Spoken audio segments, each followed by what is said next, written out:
Olá, amigos. Estamos aqui para mais um podcast do Pod Doutor, um programa patrocinado pelo Hospital Evangélico Cachoeira de Itapemirim. E hoje nós vamos trazer para vocês um assunto muito interessante que nós sabemos que os usuários e a população em geral têm bastante dúvidas, que são os planos de saúde, também chamado de saúde suplementar. Para isso, para debater sobre esse assunto, nós trouxemos um convidado aqui que é especialista no assunto. Eu vou pedir para ele se apresentar para a gente, já agradecendo ele por ter aceito o convite. Jamerson, por favor. Muito obrigado, Dr. Polido.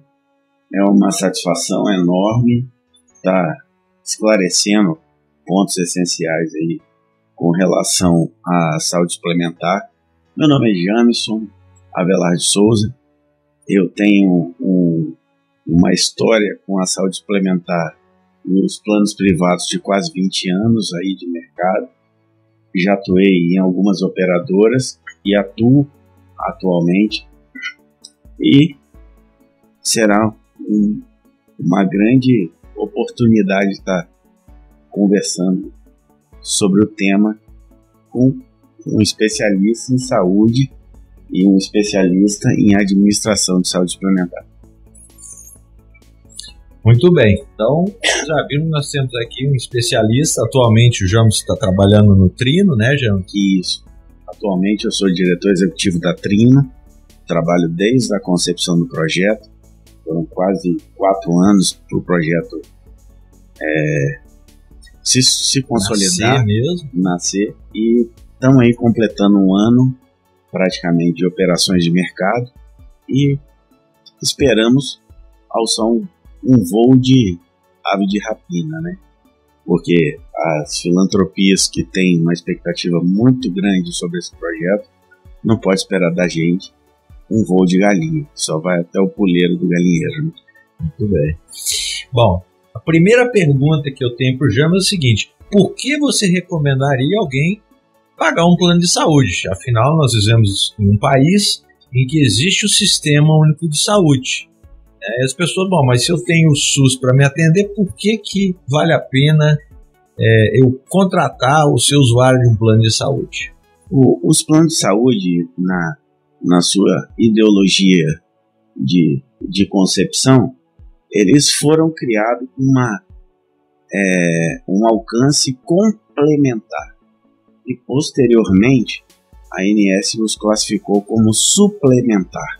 Suplementar o quê? Onde a agilidade do SUS, a agilidade quanto ao SUS, serviços públicos, quanto à segurança do acesso à internação, teria uma prioridade muito mais dinâmica e muito mais ágil dentro desse escopo, né?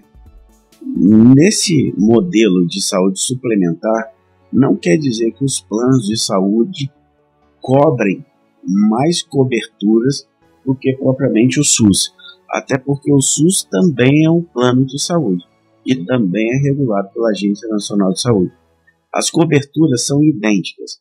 O que prevalece entre a diferença de um e de outro são fatores de abrangência, de acesso, de atendimento possível de uma urgência e emergência e, propriamente dito, com os especialistas que o consumidor deseja que faça parte do seu portfólio ali, do seu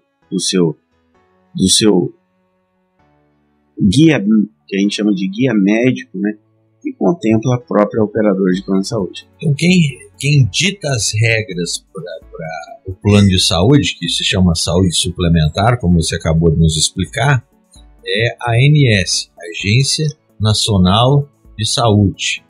E ela também controla o SUS, é a mesma agência que dita as regras. Mas na prática parece ser diferente. Por exemplo, se alguém tem um plano de saúde e precisa de uma consulta ou de uma cirurgia, tem um tempo para atender, senão tem uma penalização. Mas no SUS isso deveria ser assim também? Exatamente. A diferença é que o SUS presta um serviço, digamos assim, universal, gratuito, e acaba que a legislação da agência reguladora não alcançando. Isso sobrecarrega o Ministério Público, sobrecarrega o Judiciário, até mesmo porque o SUS ele tem limite de recursos e ele tem uma universalidade de atendimento que é um direito do cidadão. Todo cidadão tem direito à saúde, independente de pagar ou não pagar. A diferença é que pagando você tem acesso a uma saúde privada ao qual se determina uma prioridade imediata. E os prazos precisam ser cumpridos, porque existe controle mesmo. Exatamente, doutor. A Agência Nacional de Saúde está completando 25 anos no seu marco regulatório. Ela nasceu com a Lei 9656 em 1998. Dessa lei, atualmente, desde a sua concepção, a Agência Nacional de Saúde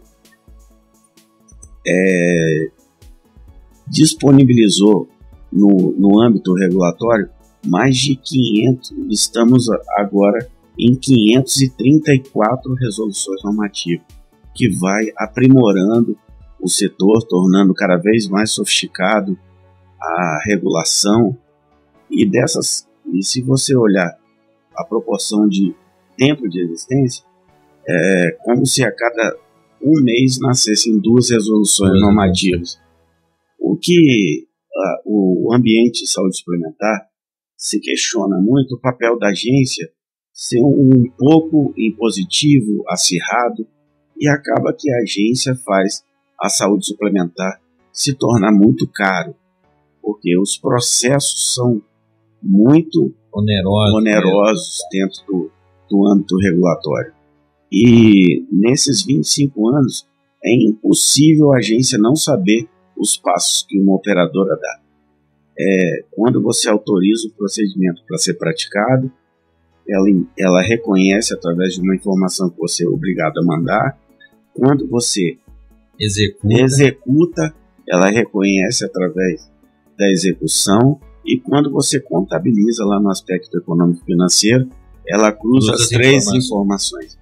E se tiver disparidade, você é sancionado ou chamado a esclarecimentos. A agência se tornou um órgão muito sofisticado, mas para os operadores que trabalham dentro sem nenhuma anomalia de gestão, sem nenhum desvio, a agência acaba sendo um órgão que profissionalizou muito o setor. Certo. Desde 1998, o Brasil tinha praticamente 2.800 operadores de saúde. Hoje tem 698.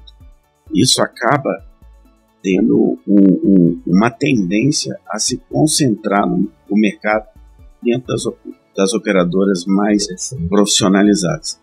E um dado que ontem eu estava escrevendo um artigo que eu fui convidado para a Agência Nacional de Saúde, inclusive por marco regulatório, a operadora que eu trabalho foi contemplada entre 12 executivos para falar com uma experiência exitosa, né, que a gente conseguiu fazer 3 instituições e o mais, eu sempre falo isso com motivo até de uma certa graça no assunto, né? É fazer o evangélico falar com o católico e falar com o espírita ao mesmo tempo. E essa congruência de diferenças, as filantropias de saúde geralmente nasceram dos hospitais filantrópicos. O comum hoje no mercado de saúde suplementar são as operadoras formarem os seus hospitais, os seus recursos próprios. Então isso nasceu de trás para frente, um caminho contrário. E essa falta de congruência, de nivelamento de poderes, infelizmente hoje a filantropia só tem 34 operadoras das 150 desde a criação da Agência Nacional de Saúde. E as 34 caminham de uma forma muito tímida, sendo que a filantropia hoje é responsável por quase 70% dos atendimentos só na minha da área, saúde privada. área de oncologia, a filantropia atende 60%, que é do SUS. Quem faz é a filantropia. A filantropia. O SUS responde por 70% da saúde do Brasil. A filantropia atende 70%. Bom, quando uma pessoa vai contratar um plano de saúde, somente pela primeira vez, existe alguns tipos de atendimento que passam por o que se chama de carência, né? Então, tem dois tipos de usuário que chega num plano de saúde: aquele que nunca teve um plano de saúde ou aquele que está migrando um plano de saúde, que é portabilidade. Portabilidade. Né? Assim, o que é carência e o que é portabilidade? Assim, o que a agência diz que tem que cumprir? A carência é um mecanismo de subscrição de risco. A Agência Nacional de Saúde, ela não permite que as operadoras de saúde façam seleção de risco, seja por idade, seja por comorbidade. Comorbidade é quem já tem doença prévia. Exato. Uma doença pré-existente, né, que a própria agência denomina. Seja por segmentos de mercado, a gente vê um abandono do mercado de pessoa física, porque a ANS que estabelece o reajuste. E se a carteira estiver deficitária, ela não consegue recompor a relação de receitas e despesas. Tem uma evasão desse mercado. Essas seleções administrativas as operadoras conseguem estabelecer. Porém, a ANS, para garantir o acesso e nivelar o mercado de forma que o consumidor tenha, ela criou lá em 2011 a Resolução 254, que garantia o direito à portabilidade. Mas essa resolução foi meio que comer aquele pastel de vento na feira, né? Que não tinha nada dentro. Para você alcançar uma portabilidade, tinha que ter equivalência de produtos que tivessem a mesma abrangência regional, tinha que ter equivalência entre modelo de segmento de contratação, se é empresarial só faz portabilidade no empresarial, se é uma pessoa física só com pessoa física. Recentemente, em 2018, ela deu a garantia para o beneficiário na individualidade dele de solicitar a portabilidade, independente de qualquer requisito. Existem dois modelos de portabilidade. A portabilidade voluntária, que é o beneficiário, pela vontade própria, querer contratar um outro produto. A única coisa que serve como parâmetro é que ele tenha cumprido 2 anos de permanência na operadora de origem, e se ele tiver alguma doença pré-existente, alguma comorbidade, ele teria que cumprir 3 anos na operadora de origem. Ele tem o direito de ingressar na operadora de destino. Então vamos supor, a pessoa tem um plano de saúde X, e aí tem 5 anos que ele tem o plano de saúde, e ele decidiu que ele fez lá uma pesquisa de mercado e ele falou: não, eu vou migrar pro Trino agora, porque eu acho que tem um valor mais adequado para o meu bolso. Perfeito. Ele migra sem que cumprir nenhuma carência. Nenhuma carência. Com 5 anos já está. Com 5 anos já está. A menos que ele não tenha cumprido as carências necessárias, aí ele não tem o direito a praticar a portabilidade. E a portabilidade ela pode ser efetivada em múltiplas solicitações. A partir de uma portabilidade executada, ele pode fazer uma nova portabilidade depois de 1 ano de permanência na operadora que ele migrou. Ele mudou para uma outra, passado 1 ano, se ele quiser mudar para outra. Perfeito.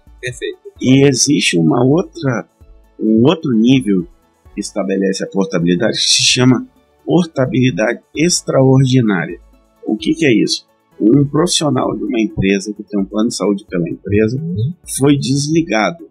Ele tem o direito de ir para um plano de saúde, independente da segmentação, e carregar ele não precisa ter cumprido os 2 anos e nem os 3 anos, caso tenha pré-existência. Ele carrega os períodos já cumpridos. Se ele passou pela empresa por 6 meses, certo, ele leva 6 meses de carência cumprida para um plano novo. Porque ele não foi o motivador entendi. do desligamento dele do plano. Ele, por exemplo, tem um plano de saúde lá numa empresa, a empresa faliu, fechou as portas. Exato.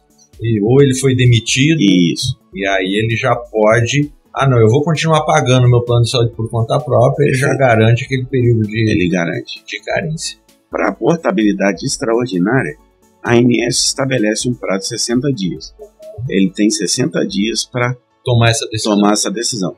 Para a portabilidade voluntária, o cliente tem que estar ativo na operadora atual. Incrível. Ele faz um outro plano de saúde estando ativo. Por quê? O plano de saúde de destino, ele quer saber se esse cliente é adimplente, é ativo, porque o que a ANS entende é que um beneficiário de plano de saúde, estando coberto, um termo muito utilizado é que é uma massa tratada, que aparentemente leva menos risco para operadores de destino. Então ele não pode, assim, parar de pagar um plano de saúde, ficar um mês sem pagar, desistiu e depois querer levar a portabilidade. Aí perdeu tudo.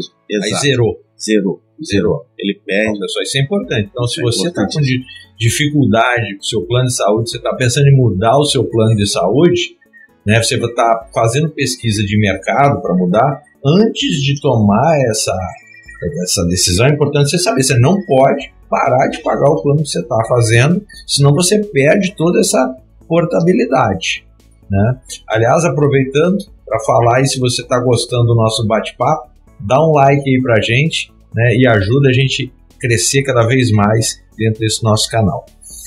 Já vou aproveitar esse gancho, assim, então, você até falou assim, então, plano de saúde, ele vende um produto, né, que é, digamos assim, você ficar segurado. Mas tem vários produtos, né? Pessoal, eu tenho plano de saúde, eu tenho plano de saúde.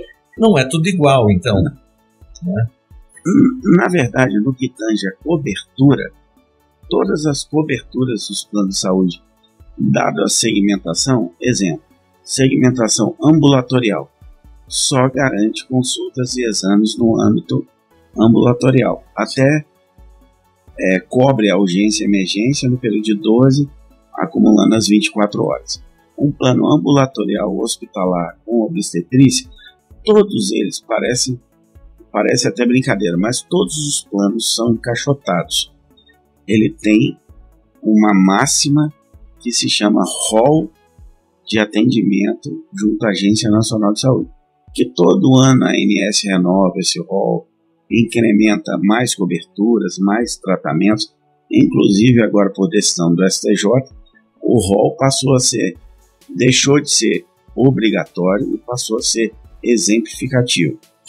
O especialista, com dados na medicina baseada em evidência, trabalhos comprovados, ele pode pedir tratamentos que excedam o rol.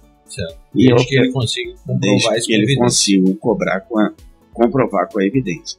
Então todos os planos cobrem na mesma proporção, desde o fisioterapeuta a grande até diferença o oncologista. Então é se o seu plano é só ambulatorial ou se ele inclui a parte hospitalar. Exato. As 3 diferenças são se ele é ambulatorial ou se ele é ambulatorial que adiciona a parte hospitalar, que é a internação, e obstetrícia, que é o direito à parto. É o terceiro. É o que divide os dois ambientes. Existem até operadores que têm planos só hospitalares. Certo. É muito raro, mas existe. E, fora isso, o que diferencia os planos de saúde é o quê? A abrangência do produto. A operadora que tem uma capilaridade de oferecer uma rede nacional de profissionais e de recursos hospitalares de rede. Esse também é um diferencial pela abrangência. E as abrangências são um grupo de municípios, estado ou planos nacionais que englobam a cobertura. E a outra diferenciação que faz um plano ser diferente do outro é o volume de rede, a quantidade de hospitais credenciados, a capacidade resolutiva desses hospitais, os especialistas que compõem a rede credenciada, os serviços oferecidos. Então, o beneficiário, ao contratar um plano, é bastante interessante ele não só se preocupar com a questão do preço, mas da entrega do serviço. Quem que vai atender ele, né, quando ele precisar? Quais são os hospitais? Exato. Qual é a rede ambulatorial? Qual é o corpo clínico que ele vai ter à disposição? Exato. Né? Qual a competência? Enfim, isso. Eu acho que isso aqui é a próxima pergunta. Está bem já dentro da próxima pergunta, que era o seguinte: eu estou pensando em contratar um plano de saúde, eu fui lá, fiz uma pesquisa de mercado, eu tenho 3, 4 opções. O que eu preciso saber, né, antes de tomar a decisão? Uma coisa você falou já aqui, não é só olhar o preço. Não. Né? Preço é claro que é importante, né, porque cabe no bolso, mas além do preço, o que mais? Uma das coisas que você já acabou de falar, né? Isso. Os planos de saúde, eles precisaram se reinventar no mercado. A medicina curativa e que resolve problemas pontuais de urgência, ela não se sustenta. É um modelo que a gente sabe que tem prazo de validade, a gente que está dentro do ambiente de saúde suplementar. De apagar incêndio, de curar, de tratar a doença. Depois que o problema já surgiu, Depois né? que o problema já surgiu. Depois que o fogo já está instalado, você aparece o bombeiro lá para apagar. Exatamente. Hoje, os planos de saúde, até mesmo para ele tangibilizar, para ele dimensionar e fazer valor à mensalidade que cobra, porque um plano de saúde geralmente carrega a presunção de que é caro, ele precisa agregar valores. E agregando valores, as operadoras optaram por um modelo preventivo de atuar de forma preventiva na promoção, oferecendo linhas de cuidados, oferecendo tratamentos antecipados, oferecendo uma gestão integral focada no paciente. Isso tem mudado o modelo de saúde suplementar. Então, isso também é importante se informar, né? Se você está contratando o seu plano de saúde, é saber se você dispõe de serviços que vão de maneira ativa, né? Até buscar, né, o seu usuário, convidar ele para fazer exames de prevenção, de checar, para manter a saúde em dia e não esperar o circo pegar fogo, né, para chamar o bombeiro. Exatamente. Esse é um modelo muito conveniente para a seguradora. Eu estou aqui para resolver o problema quando acontecer. As operadoras não. Tiveram que, por necessidade, até os custos da saúde, que às vezes não se equalizam, de entender métodos preventivos, tratar a saúde. Hoje eu acredito muito no modelo esse modelo Fee for Service, pagamento por produção, né? Onde o médico produz cada vez mais, o laboratório produz cada vez mais e ele é remunerado pela produção. Esse também é um modelo que tem dias contados. O médico, eu acho que o futuro... Estados Unidos eu tive... Acabou com isso. Eu fiz um curso na Kaiser Permanente, né? O foco é lá nos Estados Unidos, com uma pessoa formidável, que era a Molly, e ela falava que futuro é a qualidade do atendimento ao paciente, não a quantidade, a oferta, né? E a saúde, nessa ruptura, né, doutor, ela deixou de focar na especialidade segmentada, no especialista, passou a focar no indivíduo, no ser humano, foco centrado no paciente. E é ali que ele tem que atuar. Antes a gente falava, tem que ter um médico, e hoje é muito comum lá na operadora a pessoa, eu quero um neuropediatra de aspectos XYZ. Eu juro, tenho 20 anos nessa área, eu nem sabia que a medicina tivesse tão fragmentada nesses níveis, né? Porque o ser humano, quando ele chega pedindo o acesso a um especialista, e às vezes esses especialistas são raros, são caros, e eles não querem trabalhar para operador de plano de saúde. Isso. Porque o valor do consultório que ele recebe no particular é muito mais satisfatório. O ser humano, quando ele acha que ele tem a competência de cuidar da saúde dele, você vai lá e dá um cartão do plano de saúde na mão dele. Eu acordei com uma dor nas costas, aí eu vou no ortopedista. Aí o ortopedista um raio-x. Não tem nada a ver com o ortopedista, vou te mandar para o neurologista. Aí o neuro pede uma ressonância magnética. Tem nada a ver com o neurologista, encaminha para o pneumologista.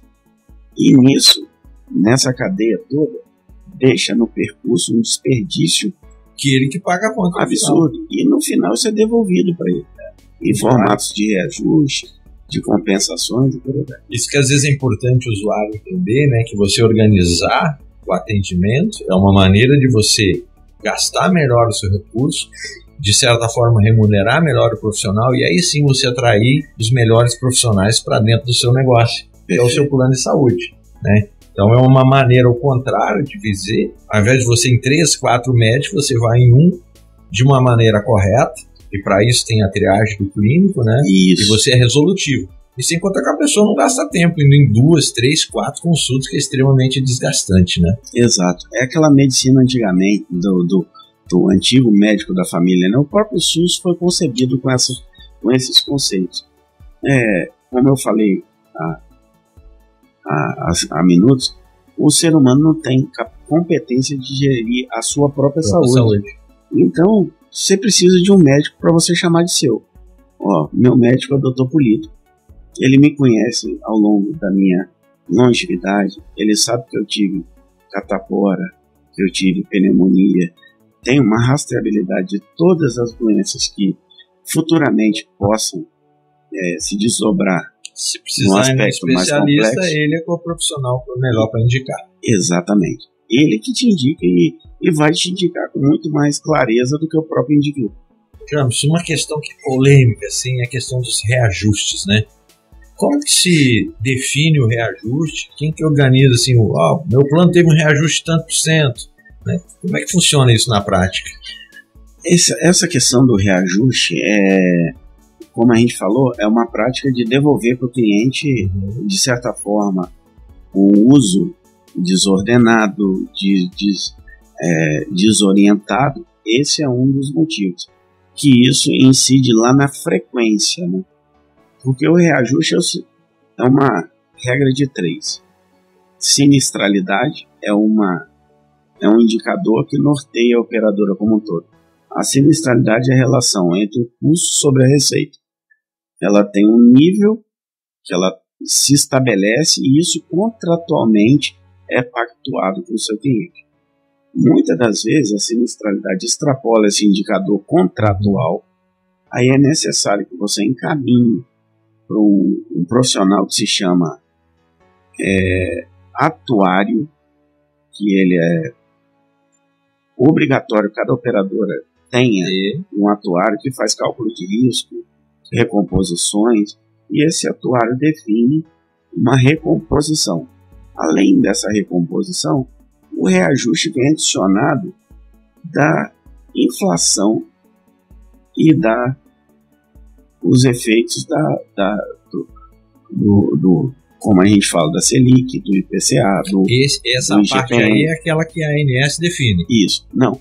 O que a ANS só tem predominância sobre os contratos pessoa física, certo? Ela determina um índice anual. Certo. E pessoa jurídica é estabelecida entre as partes. Desse negócio. Então, assim, o que aumenta a sinistralidade? É usar de maneira errada. Né? Aquele exemplo que a gente deu, vai num médico, não é isso, vai no outro, pede exame desnecessário. Aí usou um monte para chegar lá e descobrir que era um cálculo renal, né? Quanto isso de um monte de exame. Sinistralidade vai lá em cima, final do ano, reajuste vai lá em cima também. Exato.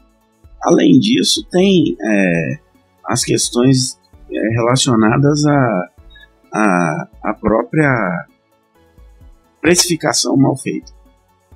Eu quero dominar o mercado, ganhar o mercado, irresponsavelmente você precifica mal. Precifica mal. E aí tem que... E isso, em algum momento, vai desequilibrar as relações. É igual aquela história, né, que você vê lá, estamos vendendo tal coisa aqui, custa R$50 por mês. Aí tem embaixo, assim, nos primeiros 3 meses, né? Aí depois vai para 200. Depois vai para 200, né? Pessoal, nós estamos chegando ao final do nosso programa. Hoje se estendeu porque o papo está muito bom, né? Eu vou deixar aqui minha última pergunta para o Jamerson para a gente finalizar. Qual é o desafio futuro das operadoras de saúde? Eu acho que as operadoras têm um caminho longo em remar contra esses modelos verticalizados de concentração de recursos credenciados. Hoje tem um movimento muito forte de ambientes hospitalares sendo comprados por fundos de investimento, e a regra é categórica: o fundo quer resultado, e esse resultado vai sair de quem contrata. As operadoras que tendem a trabalhar com recursos próprios, com rede credenciada própria, ela tem uma longevidade um pouco mais flexível, ela respira melhor do que as operadoras que são expostas ao movimento de concentração dos recursos hospitalares. E a grande força que eu sempre falo é que a filantropia assume praticamente 80% do atendimento privado e 70% do SUS. E eu falo que a filantropia é como se fosse uma manada de elefante amarrado no pé de tomate. Se você amarrar o pé do elefante, ele vai ficar a vida toda, independente se é o pé de tomate ou se é uma corrente, porque ele não reconhece a força que tem. O projeto que eu cuido hoje, a gente é convidado pela CMB, pela FEOSP, para entusiasmar um modelo que a gente conseguiu fazer 3 instituições bem diferentes, e a filantropia reconhece a força que tem. Falarem a mesma língua. E a filantropia tem uma pujança, tem uma força. O Hospital Evangélico, por exemplo, vai se nivelar aos mais completos estabelecimentos de tratamento ao câncer. E isso está em prol de possivelmente outras operadoras. Quando eu olho para o norte do estado, o hospital, a Fundação Vale do Rio Doce acabou de fazer aquisição de um hospital de alta relevância, numa parceria, né? A gente chama aí na economia de joint venture. E dentro dos 78 municípios capixabas, só quem alcança é a filantropia, que é um serviço público e que ela é demandada pelo serviço privado, pelo serviço público. Então, daí você possa crer que tem uma conjuntura pela frente que te favoreça a emergir nesse setor privado. Eu entendo até que esse é um modelo de financiamento e sustentabilidade para a filantropia. Perfeito. Bom, estamos encerrando. Espero que vocês tenham gostado do nosso programa. Deixe o seu like aí para a gente. E esse nosso podcast em breve estará indo ao ar. Obrigado pela oportunidade, doutor Polido. James, prazer. Grande satisfação.